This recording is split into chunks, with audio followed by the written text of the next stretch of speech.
I'm Richard Southern. I'm the head of department at the National Centre for Computer Animation at Bournemouth University. The National Centre for Computer Animation was founded over 30 years ago and was founded on the principle of science in the service of the arts, which is a principle that we still apply today. We cover topics in computer animation, art and design, also in technical direction, virtual and augmented reality, and visual effects on the undergraduate programs.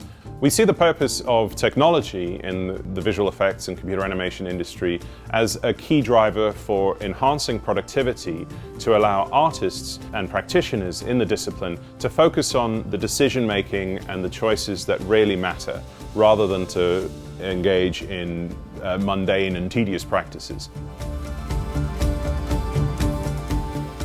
My name's Harvey Goodall. I'm the head of compositing at the National Centre for Computer Animation in Bournemouth. I teach the fundamentals of compositing, which is putting together different parts of an image, so a live action backplate with CG and maybe effects, combining layers of images. I've been using the ASUS ProArt PA32 UCG, and the thing I love most about it is when you're dealing with very bright pixels next to very dark pixels, you don't get that haloing that comes around. So that's most important when you're compositing and you're trying to see the in-camera effects versus the ones that you're adding in. You don't want those effects to come from the monitor itself. So seeing the natural image and then seeing what you're adding to it is really, really important to me. 10-bit color is absolutely essential when you're working as a compositor to see the true, full dynamic range of colors.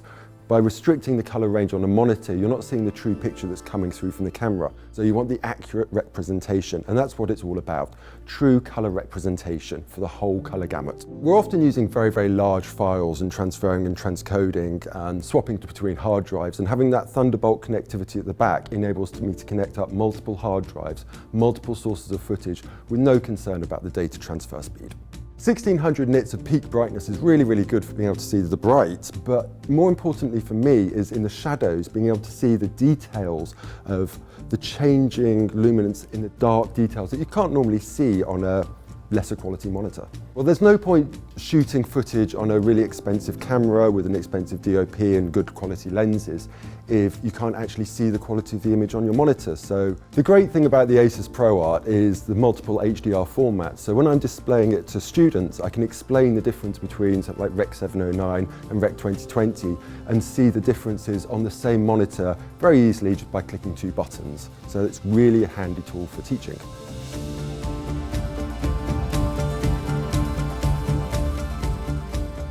The ASUS ProArt was particularly useful when performing color matching between different LED panels which we had. The panel colors can really vary, and their reproduction of Rec 709 and Rec 2020. I think it's really essential if someone is in the market to buying LED panels to make sure that they are doing a proper color evaluation, to make sure that the panel meets the needs of their particular production.